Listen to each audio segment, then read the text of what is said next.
Today we will make a soya chunks masala recipe that will redefine your love for vegetarian cuisine. Let's start with boiling the soya chunks. I have kept around 3 cups of water for boiling here, and I will be adding some salt to it so that the soya chunks absorb some salt while cooking.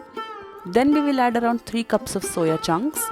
I have used the Nutrela Mini Chunks. You can use any size of soya chunks. Mix it all well and let it cook for 2 to 3 minutes till it comes to a rolling boil. Then switch off the gas, let it cool down and drain it and squeeze out all the water from it. Now we will marinate the soya chunks. Starting with 1 cup of curd, I have added 1 teaspoon of Kashmiri red chilli powder here, 1 teaspoon of kasoori methi and 1 teaspoon of Garam Masala powder. All the ingredients used in this recipe will be listed in the description section below. Mix it all well and let it sit in the marination for 15 to 20 minutes till we prepare the masala for the gravy.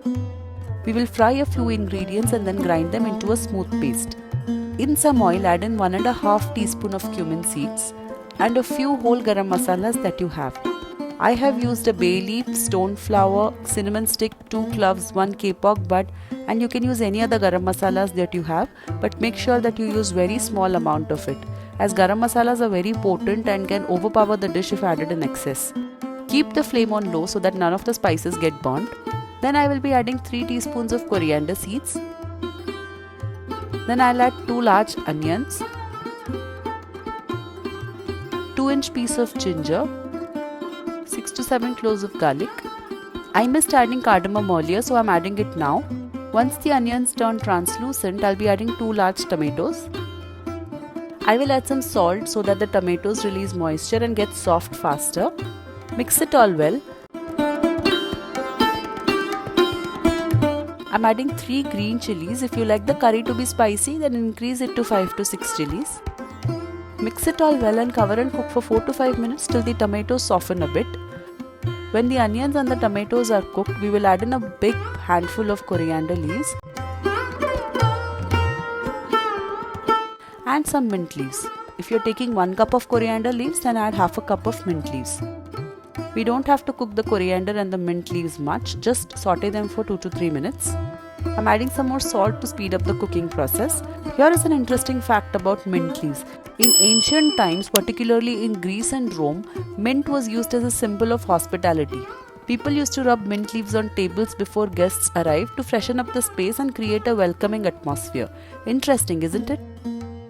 After 1 to 2 minutes, switch off the gas and let it all cool down. And then add it to a blender and make a smooth paste out of it. Now let's move on to making the soya masala. I have taken a mix of coconut oil and ghee and added 1 teaspoon of cumin seeds and the masala paste that we had prepared. Add in some water and combine it well. My family loves this soya masala so much that they ask me to make it several times a week. It's that tasty. Cover and cook for 4 to 5 minutes till the oil separates. After 4 to 5 minutes, add in the marinated soya chunks. Soya chunks, also known as textured vegetable protein, are a fantastic source of plant-based proteins. But did you know that they were initially developed as a byproduct of extracting soya oil?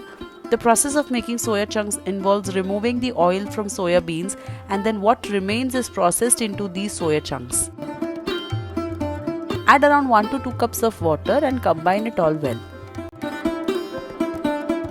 Check for salt and add some more, but be mindful as we have already added salt while cooking the onions and the tomatoes. I will add 1 teaspoon of Kashmiri red chilli powder since I thought it needed more spiciness. Remember to consider your spice tolerance levels and feel free to adjust the quantity accordingly. Mix it all well, and now we need to cook this well for a good 10 to 12 minutes on low flame. Cover and cook it, but make sure that you keep checking on it intermittently so that it doesn't stick to the bottom.